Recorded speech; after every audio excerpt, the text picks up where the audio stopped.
Thank you very much, Hannah, for this nice introduction. It's really a pleasure to be here to see or at least read the names of some familiar people I know already. So that's also really nice.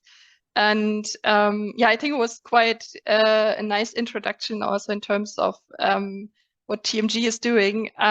This quote from Klaus Töpfer is quite big, I must say. But yeah, I'm trying to give you kind of an idea of what we are doing and how we are trying to address this, to catalyze change, actually, to put this into more practice, actually. So I have prepared a small presentation. Let me start sharing my screen. We tested it before, and I assume it might go wrong now, but let's see. Yep. Yes, perfect. Okay.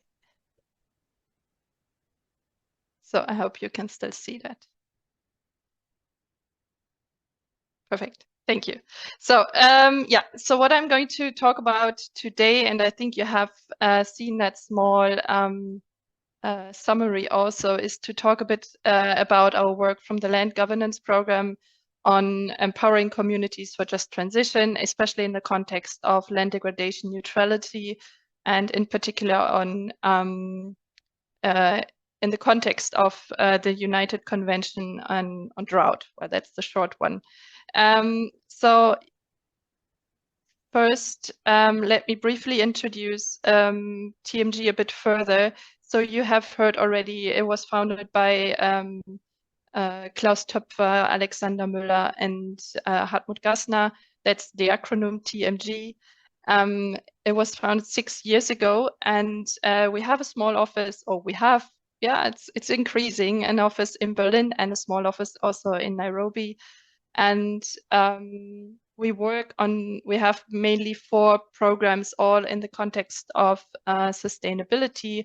One is focusing on food system, or especially on food system transformation, true cost accounting.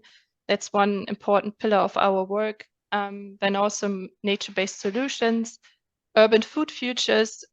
So that's not only addressing urban agriculture, but in particular also food security and the right to food, in particular in the urban context. And last but not least, also the land governance program, which is one of the core programs also of TMG, which is implemented in different countries. And here, that's the whole outreach of TMG. Our main projects are, we have, yeah, a couple of projects in Kenya, actually, Malawi, Madagascar, Benin, Burkina Faso. A little bit, it used to be a bit much stronger, but due to security reasons, we had to decrease our presence there a bit. And then also a big program in South Africa and India, and with other networks, yeah, on other continents as well. So how do we work? Especially in the land governance program, for us, working on legitimate tenure rights is quite a core, well, it's not only a concept, but it's much more than that. I'm not really familiar of what your backgrounds are, so I'm not sure in how far also land rights, legitimate land rights ring a bell when you hear that. So it is focusing not only of formal land titles, but especially of informal customary land rights, as this is the majority of people in the context we are working with have legitimate land rights or non-formalized land rights. In our work, we try to link this by securing legitimate tenure rights. We're trying to link this to also global agreements like the voluntary guidelines on responsible land governance, for example, but also the human rights standards, the human rights principles are quite core in our work as well, to use these kind of reference frameworks to further address securing legitimate tenure rights. Overall, and I will discuss this a bit further, and this will also actually guide us through our presentation a bit today, is the approach of driving political change at the local level, national level, and global level is quite a core issue for us, because the global agenda can only be transformed if you also reach and consider the local level as well. So a bit further on that, one of our main approaches here is the Gegenstromprinzip.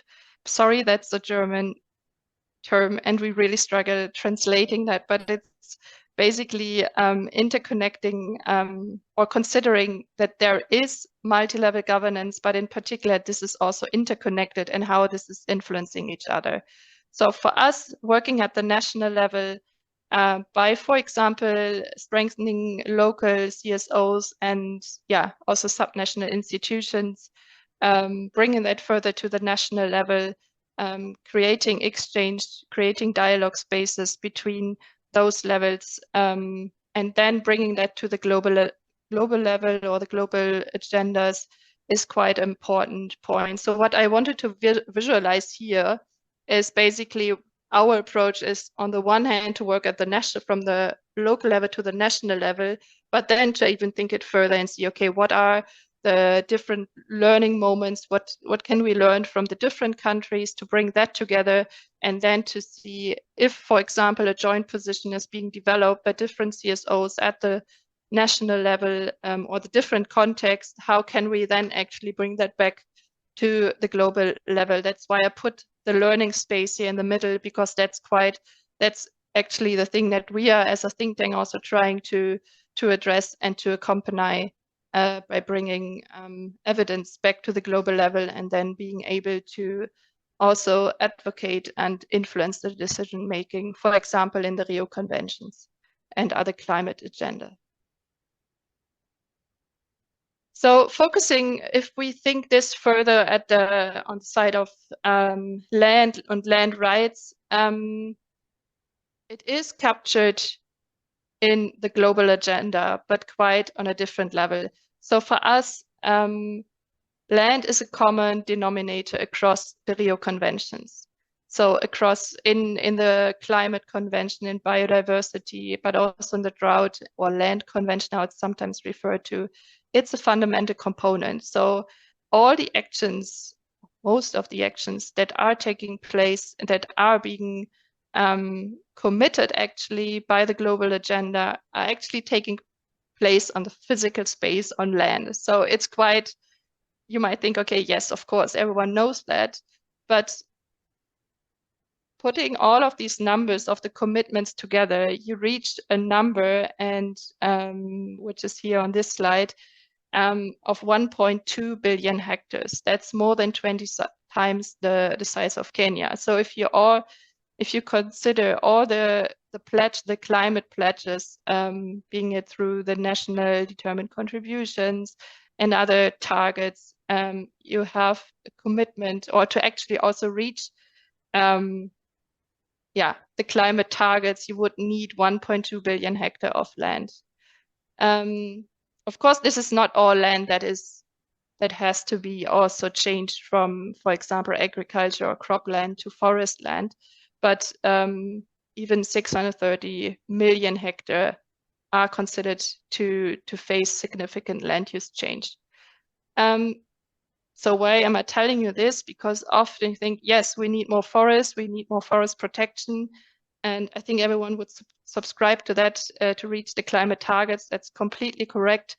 Or also as the biodiversity framework and the targets there say, okay, we need, I don't know if you're familiar with the 30 by 30 target, but also considering that 30% of the land needs to be protected for biodiversity, everyone would subscribe to that. However, what is often missing in that equation is people are already living on that land, they're using that land, they have land, once certain type of land rights, often it's not formalized. So it's often the informal land rights, and it's easier to evict someone from that land if they don't have that formal land rights. So that's quite a central element in our work as well. I don't know who of you has participated in not the last one, but I think the presentation before by Juliane Wiesenhütter, she was also focusing on the Rio Convention, and in particular UNCCD, which is the United Convention on to combat desertification. So it's basically the sometimes referred to as the drought or the land convention. This is in the whole climate debate and in our context, it is the smallest convention and maybe also the least popular convention. But it is the convention, the only convention who has a particular land tenure decision, which was adopted at COP14, so 4 years ago. And there was also a new convention 2 years ago, a new decision 2 years ago already, that particularly referred to considering land rights in the implementation of national measures on to combat desertification. So all the countries, and sorry if it's a repetition from what you have heard already, but the conventions or the parties to the conventions, so the states are determining what are the protected areas and whether these protected areas are actually part to achieve land degradation neutrality. So it's mainly in most of the countries, these areas are protected forests that are considered as target areas. So why is this land tenure decision so relevant? I just have one example. I don't know if there's someone from Benin in the room here, but that's just one example because we're also working in Benin. So the target area considered for the UNCCD convention from Benin is around 5 million hectares. If you consider this compared to the total land area that Benin has, it's half of the area, which is protected land. So where you have measures that that are meant for restoration, for afforestation and so on. And if you know Benin a little bit, it's also quite a populated, densely populated country. So you anyway already have a lot of competition over land. So to successfully implement these LDN areas, how they are called, so the areas, the protected areas, for example, the idea also of that land tenure decision is you need to include basically the people living on that land already in the decision-making process and so on. So all this background was kind of the history why we have started a project in 2021 of doing that accompanying research on the implementation of that particular UNCCD land tenure decision. We set up a national monitoring process. So basically by mapping and collecting data, collecting evidence, first of all, of people living in and around the protected areas that are the official target areas also of the countries.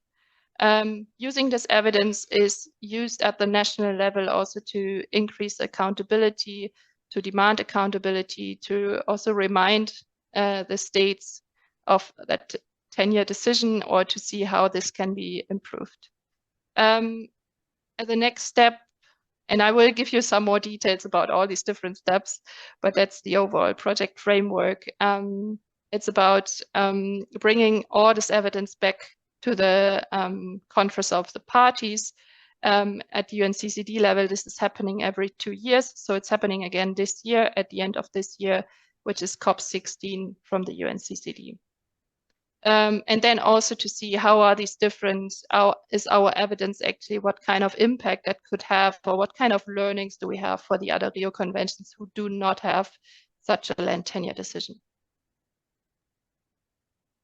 So the first step was actually for us understanding and analyzing the landscape. What we have done is to map, I mentioned it already, to map the the land in and around the forest areas. We have done this, maybe you're familiar with the cadastre softwares, and we have used that to map well, community land rights, individual land rights in and around the protected forest areas. So it was sometimes it was community land, sometimes it was individual plots that we had to adapt it a little bit according to the context, so it was not feasible to do it just in the same way. In addition to that, we have collected lots of data. So we have more than 4,000 observations of these, more than 1,000 parcels that we have mapped across the 4 countries, Benin, Madagascar, Kenya, and Malawi. So that's just to explain it a little bit. That's just a sketch. That's not the professional mapping that we have done, but that was the idea, that basically we have on the first layer is the official delineation area of the protected forest area. And then we have mapped the de facto land use area, such as the grazing zones, cultivated land area, harvesting areas of those communities that are living adjacent or within that forest area, sometimes even. These maps have been then validated. So the communities have been involved in the whole mapping process. And I think I forgot to say this. So it's not us as TMG going into the countries and collecting the data. We're actually working with partners in the countries, CSOs usually, or communities, community-based organizations in the different locations. So they have been mapping these areas, validating the meetings, and at the end also handing over these maps to the communities. So that's then actually the professional mapping. So that's not the sketch. That's how we have mapped the area. So it's a bit difficult to see, but I think it's also just, I think what you can see, so we cannot just say, okay, that's the protected area and the community is just living next to it. There are overlaps, and I think we have to consider the overlaps. And this means also consider the local structures. For example, here as the example in Benin, the forestry officers and the communities working together, and there are often many conflicts around that because there are power dynamics between these groups, and a lot of conflicts are actually between these the forest officers, who actually can also make a lot of money with selling access to the forest for the local communities. And the local community have been living on that land for many, many years already. So that's just how we try to collect the data, and also to make it very transparent of what kind of data we have, because this was then communicated, as I've mentioned already, at the local level to the local authorities, and then also to the national authorities. And again, in Benin, this was also really important process to make it very transparent of where the data is coming from, because we were also questioned where this data, how we came up with our arguments and so on. So this was a really important process. But I think I don't have to tell you as researchers how important that is.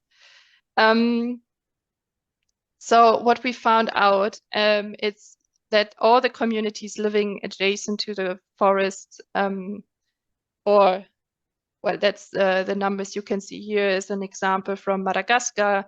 Here sometimes they have different zones of how they can use the land, and there is a really high dependency from those farmers or communities on the natural resources in those target areas. So that's by simply saying or cutting their use rights of these forest resources, or even the land within the forest, this has really severe consequences also on the communities, because it's in a way also the access to food, it's the access sometimes to housing and so on. So it's really important to underline this high dependency, because I think this is often also forgotten then in the debates.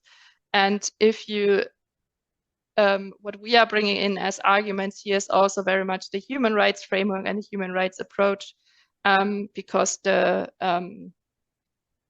right to food, for example, or the right to housing is an important element. Also, what also local communities can use if they don't have any other means, for example, to argue why they, for example, do not have the formal land right, land title, a document that can prove that they have a piece of land around the forest or in that protected area.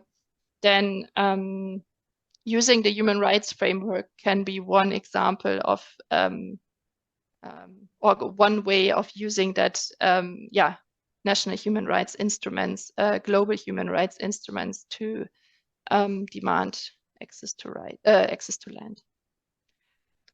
So what we also found out is there are really severe risk of violation of these legitimate tenure rights. Most of the land that has been used, and I mentioned it now, I think a couple of times, is usually not formalized land. It's traditionally owned land for many, many years. And in all of these areas,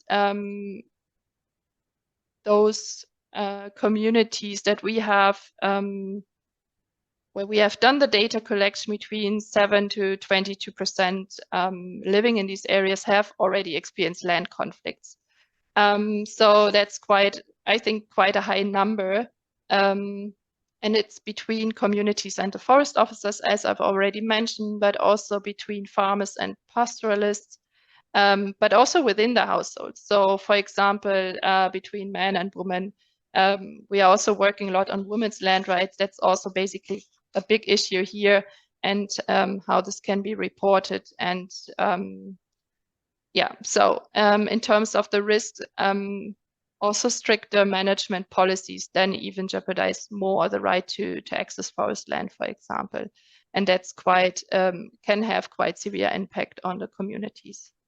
So that was basically the first part, where and that's just a snapshot of what kind of data we also have collected, the maps that we have produced, so that the communities and also the organizations have that evidence and can use that at the national level for advocacy processes.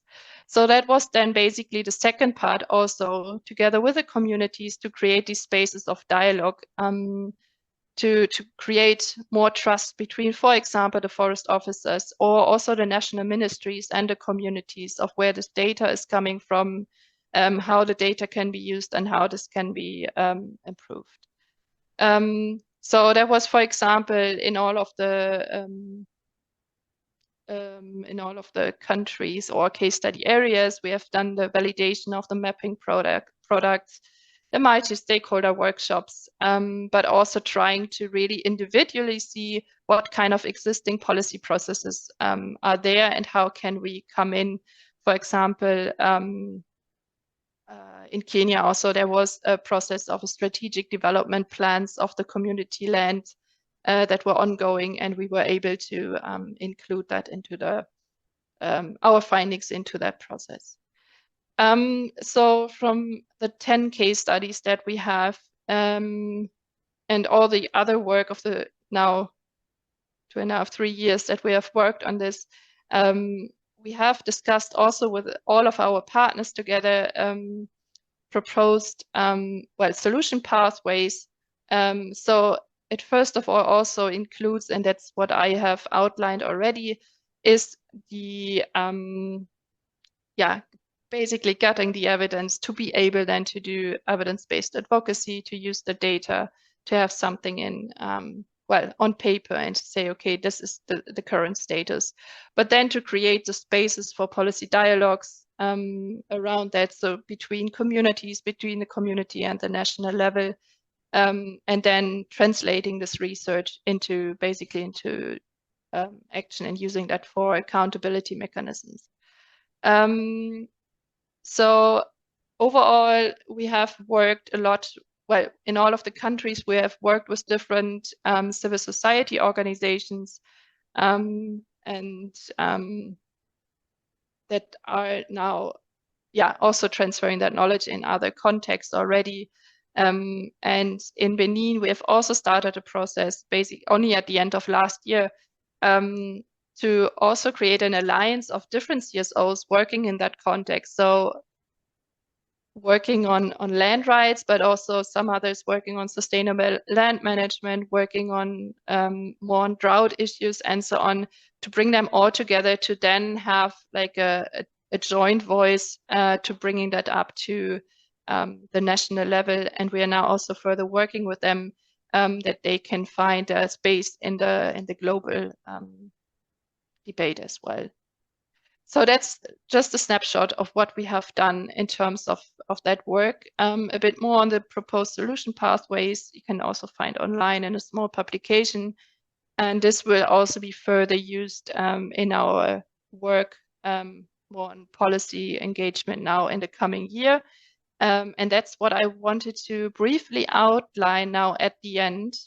So how are we using all this information? So not only us as TMG, but also our partners. How do we use that to actually build that 10-year and climate agenda and bringing the results back to the global agenda? So I wanted to bring up this picture again, because that's basically now with a bit more content. And I don't have to repeat every point here, but so we have established the national processes, applying the solution pathways, and then identified different opportunities that are there at the national process to actually influence the policymaking level, or also specific UNCCD related processes that are happening at the moment still. And then we have, at the end of last year, facilitated a regional exchange workshop with all of our partners from all the countries, not only Kenya and Benin as written here, and developed a joint position that we are, I would have loved to actually share that here also, but we are still finalizing that, because this will be used then for our advocacy work also at the COP16 at the end of this year. So that's actually how we are then trying to bring that back to the global level. And that's why I've written it here. What do we actually want to see at the next 10-year decision? And how can we bring that to COP16? So that's empty. So in addition to that, I've also mentioned, so last year we have tried to set a bit more to also learn from that land 10-year decision. And that's also thanks to all the findings that we have from our research. What do we learn from that UNCCD land 10-year decision, and also the learnings, and how can we use that for the other Rio conventions? So what we have done last year was to actually bring many stakeholders of the different Rio conventions together to one meeting. It was also joined by the secretariats of all the conventions to discuss, in particular, women's land rights and how this can be anchored in the different conventions beyond only the land 10-year decision of UNCCD. We also, tested a bit the land rights agenda or land rights debate in the climate context, and also in the biodiversity context. I must say that the climate, and especially the UNFCCC, the climate convention, to us is still the most, to everyone, it's the most complex, but also the most difficult one, I think, to get into, and to really place this at the heart of the convention, not at the heart, but there are so many issues, and it can be linked to so many issues around the climate discussions, from loss and damage to adaptation and mitigation, of course. So we have also presented this and even thought it further in more climate action going on in terms of carbon markets, for example, at the moment. So what kind of safeguards, or what do we learn from the UNCCD 10-year decision as safeguards that can be implemented also as safeguards in climate action, and in particular in the carbon market context? And then at the end of last year, we have started, I mentioned it already, started building that joint position for the UNCCD, using that for the COP next year. So, and for this year, I don't want to overwhelm you, but I still want to show it. I think we have a lot of opportunity, or we see a lot of opportunities here. And I don't know who of you is also working particularly on land rights, but there are many, many opportunities this year to use this to further advocate for land rights also in the different well, in particular in for UNCCD, but also in the other conventions. So first of all, we have all 3 Rio conventions happening this year.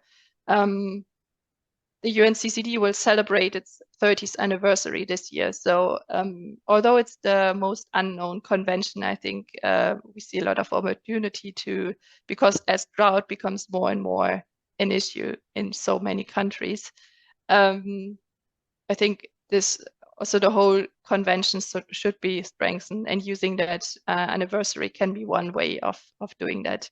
And then I mentioned already the different COPs. That is kind of a key entry points for us.